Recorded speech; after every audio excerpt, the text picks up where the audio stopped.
Este es el material de apoyo que corresponde al tema de fisiología y fisiopatología neurológica. Para complementar, es muy importante que demos un vistazo un poquito más profundo a estos tres temas fundamentalmente. Primero, a la fisiología del flujo sanguíneo cerebral. Enseguida, a la estructura y a las funciones principales de la barrera hematoencefálica. Y por último, a la neurotransmisión.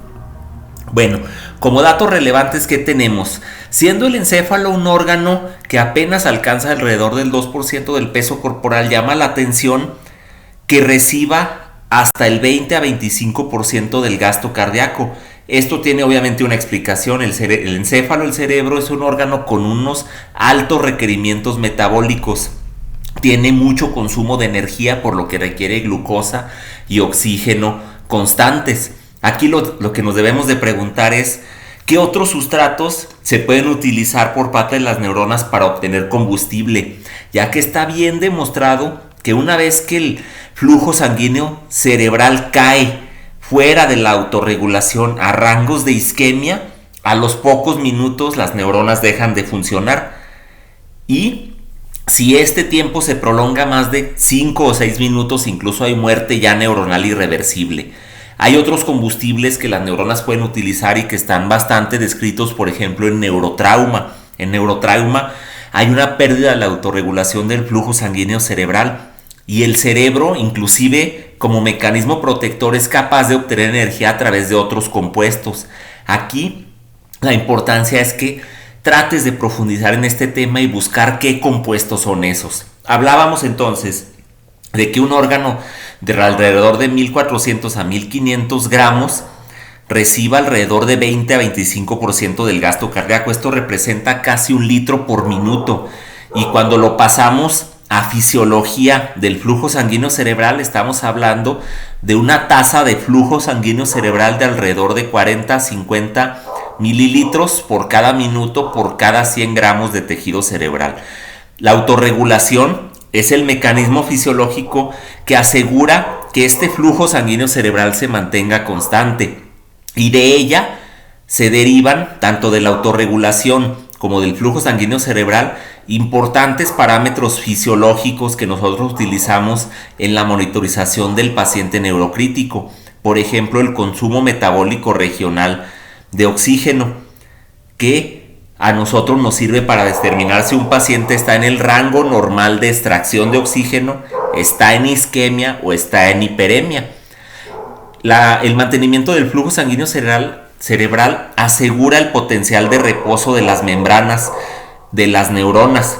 Si nosotros recordamos, las neuronas son tejido excitable y este tejido debe de mantener un gradiente electroquímico, es decir, una diferencia de cargas positivas y negativas dentro y fuera de la célula. Dentro, el potencial de reposo siempre va a ser negativo, y para que esto suceda debe de haber energía disponible para que las bombas iónicas mantengan ese gradiente electroquímico. Esto se llama el potencial de reposo de las neuronas y gasta alrededor del 70% del consumo metabólico o regional de oxígeno en el cerebro. El 30% restante se gasta en el metabolismo de activación, es decir, en la producción de impulsos nerviosos o potenciales de acción. Aquí tenemos estas dos gráficas. Si tú las observas cuidadosamente, son muy similares, son curvas de autorregulación del flujo sanguíneo cerebral. En esta parte, en la parte superior de la pantalla, tenemos una curva de autorregulación de flujo sanguíneo cerebral normal, y en la parte de abajo tenemos una curva de autorregulación que está desplazada hacia la derecha. La diferencia que llama la atención aquí es que en la curva normal, en esta de arriba, la zona de autorregulación, fíjate, va desde los 50 hasta los 150 milímetros de mercurio de presión arterial media para mantener el flujo sanguíneo cerebral constante. ¿Qué significa? Que en condiciones en las que los pacientes o personas que conservan la autorregulación tienen la presión arterial media en rangos de hipotensión hasta hipertensión extrema, incluso en el rango de 150 milímetros de mercurio, si tú observas, este flujo sanguíneo cerebral no varía, se mantiene constante en ese amplio rango de presiones de perfusión cerebral, de tal manera que en todo momento está alrededor de los 50 mililitros por minuto por cada 100 gramos de tejido cerebral. Esta es la función de la autorregulación del flujo sanguíneo cerebral. ¿Y cómo se lleva a cabo? Se lleva a cabo con este mecanismo de acá arriba. Si tú te fijas, cuando los pacientes están en el rango de hipotensión, los vasos sanguíneos cerebrales se dilatan al máximo. Y si tú te acuerdas de aquella ley que hablaba de la resistencia que se ofrece al flujo en un tubo, que era la ley de Poiseuille, la resistencia era proporcional tanto a la viscosidad del fluido como a lo largo del tubo, pero también es proporcional al diámetro. Mientras más ancho es el tubo, menos resistencia hay. Entonces, si los pacientes están muy hipotensos, hay vasodilatación cerebral máxima, de tal manera que disminuye la resistencia al flujo sanguíneo, y eso asegura que a pesar de la presión de perfusión baja, el flujo sanguíneo cerebral se mantenga. El tono de los vasos sanguíneos va variando conforme la presión arterial media o la presión de perfusión cerebral aumenta, de tal manera que si vemos en este extremo el paciente está exageradamente hipertenso o con la presión de perfusión cerebral exageradamente elevada, los vasos sanguíneos hacen vasoconstricción, ofreciendo más resistencia al flujo y asegurando que se mantenga el flujo constante. Entonces, desde los 50 hasta los 150, el flujo sanguíneo no va a variar. Se mantienen 50 mililitros por cada 100 gramos de cerebro por minuto. Esto es lo normal, la autorregulación. En lo que se refiere a cuando ya la autorregulación ya no es capaz de compensar ni la hipotensión adicional ni la hipertensión en exceso, si te fijas, ya cuando prácticamente la presión arterial media o la presión de perfusión cerebral cae por abajo de los 50, ya por mucho que se vasodilaten los vasos sanguíneos, de hecho ya están más bien vacíos. Entonces hay lo que se conoce como isquemia. De este lado ya entra la zona de isquemia. Y cuando la hipertensión es tan extrema que sobrepasa los 150 milímetros de mercurio de presión arterial media o de presión de perfusión cerebral, mecánicamente vence la resistencia de los vasos sanguíneos y hay vasodilatación pasiva. Entonces se dilatan los vasos sanguíneos y aumenta el flujo sanguíneo cerebral, lo que lleva a hiperemia.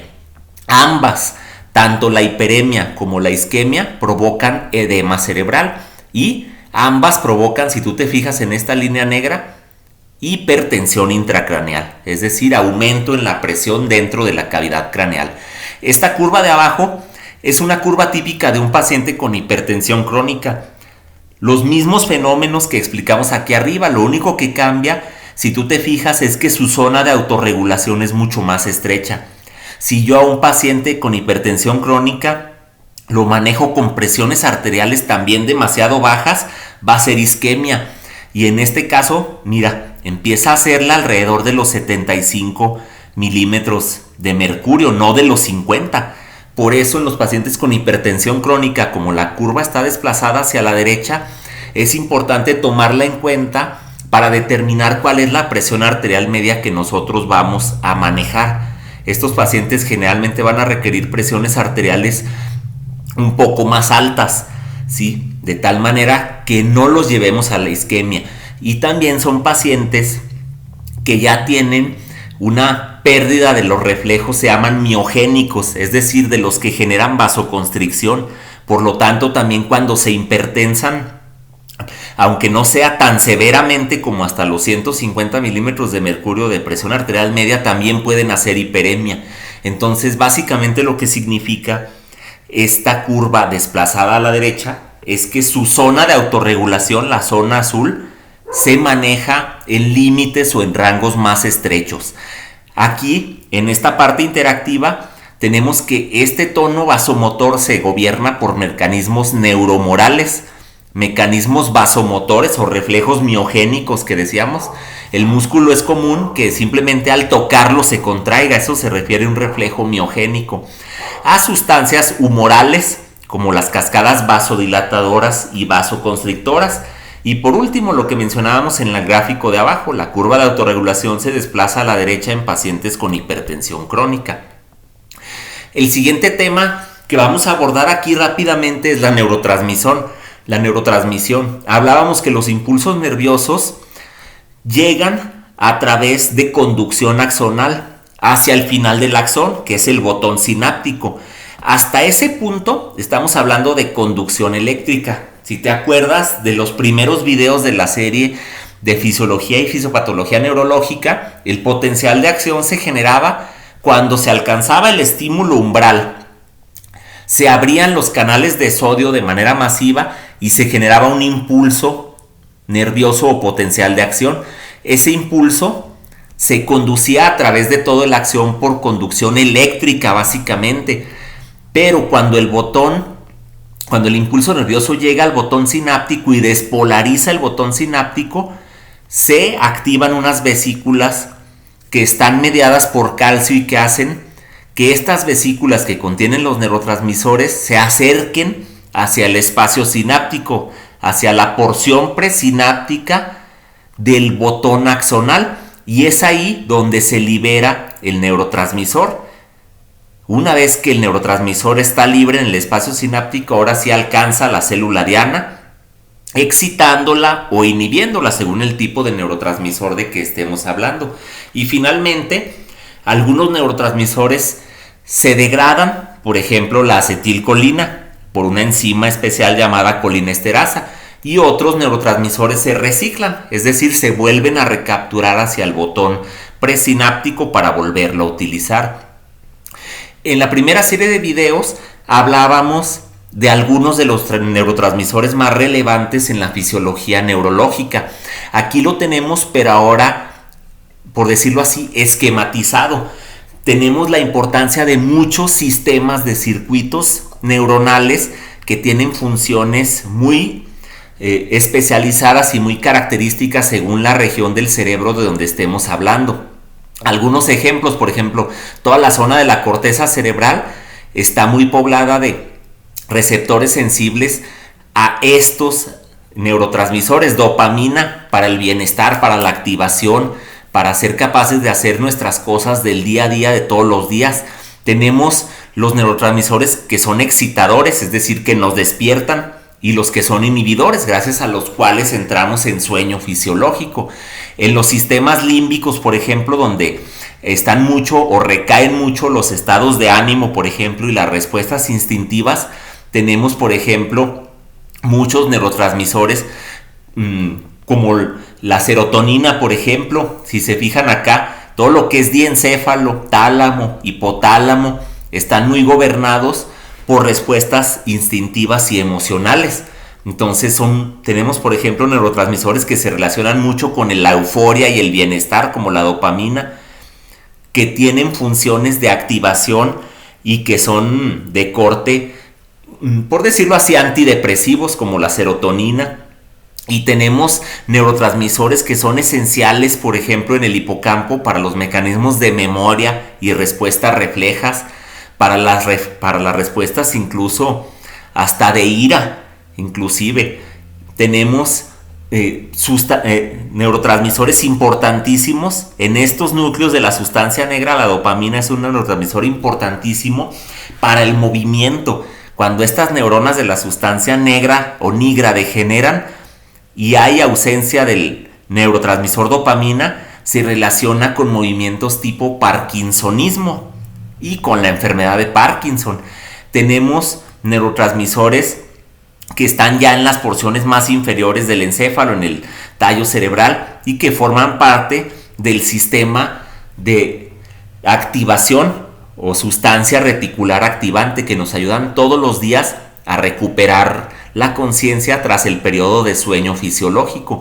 Entonces, cada una de las regiones de nuestro cerebro, así como tiene circuitos neuronales, también tiene circuitos de neurotransmisores, y cada uno reacciona de manera diferente a la producción o a la inhibición de estos neurotransmisores. Y finalmente, el último tema en el que vamos a profundizar un poquito es la barrera hematoencefálico.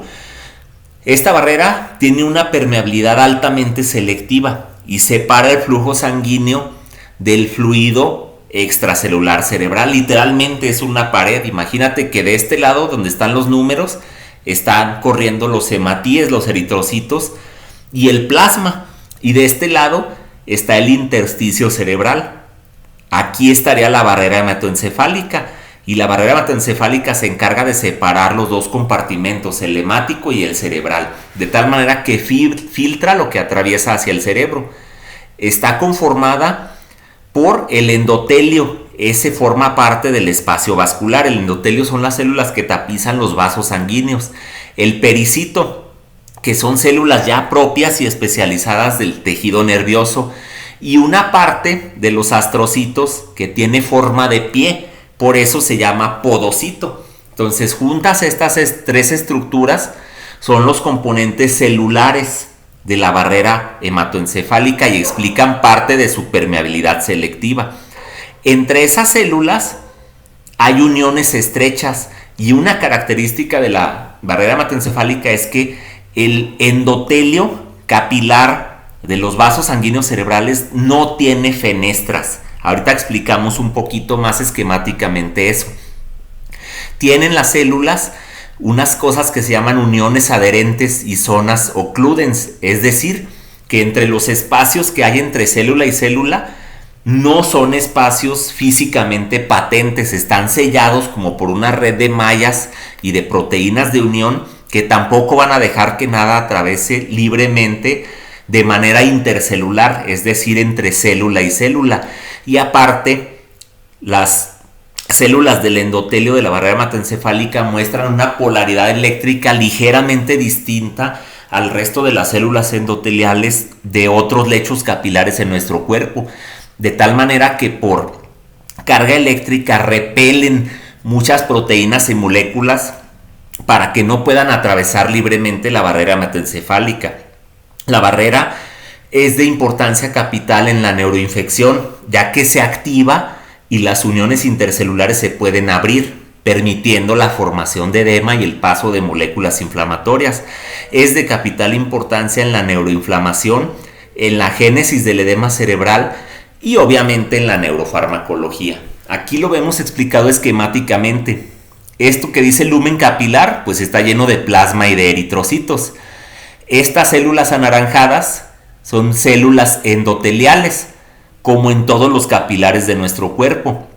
Esta célula se llama pericito y si se fijan prácticamente abraza la totalidad de la célula endotelial. Aquí estaría un pericito, lo más probable es que acá esté otro, rodeando por completo la célula endotelial. Y esta, que se llama podocito, es la parte final de una célula mucho más grande llamada astrocito. El astrocito emite sus prolongaciones en forma de piececillos o pies, por eso se llaman podocitos, y abraza, y junto con el capilar endotelial y el pericito forman la barrera hematoencefálica, el componente celular. El otro componente lo tenemos aquí. Este es el componente ultraestructural. Igual que en la imagen de acá, la anaranjada es la célula endotelial, la verde son los pericitos y la azul son los astrocitos. Si se fijan, no hay una zona de continuidad entre el lumen, que es donde van los glóbulos rojos, y el cerebro. Todo está, en todo momento está cubierto por la barrera hematoencefálica. Y esta, entre célula y célula, si se fijan, está sellada por proteínas como ocludina, caderina, que hacen las uniones estrechas y las zonas de oclusión, o zona occludens, ¿sí? Uniones estrechas y uniones adherentes. Y acá explicamos a qué se refiere el componente de fenestración. Este es un vaso sanguíneo o un capilar que no está en el cerebro. Este es un eritrocito, esta es su célula endotelial. Si se fijan en los capilares que no son cerebrales, están agujerados como si fueran una coladera. Esos agujeros se llaman fenestras. Pues en el cerebro tenemos capilares continuos, es decir, no hay fenestraciones. Esto obviamente limita aún más la posibilidad de que una sustancia pueda pasar a través de la barrera hematoencefálica. Bueno, ya como conclusión de estos tres temas que obtenemos, que el mantenimiento de los requerimientos energéticos del encéfalo es uno de los pilares del cuidado neurocrítico. Asegurar el flujo sanguíneo cerebral requiere mantener una adecuada presión de perfusión cerebral. El conocimiento de la ultraestructura de la barrera hematoencefálica y sus componentes nos ayuda a comprender la génesis del edema cerebral. Y el conocimiento de las vías de neurotransmisión y su relación con los mecanismos de lesión neuronal nos ayuda a explicar la fisiopatología de la lesión neurológica secundaria. Este fue el material de apoyo adicional para complementar los temas de fisiología y fisiopatología neurológica. Hasta la próxima.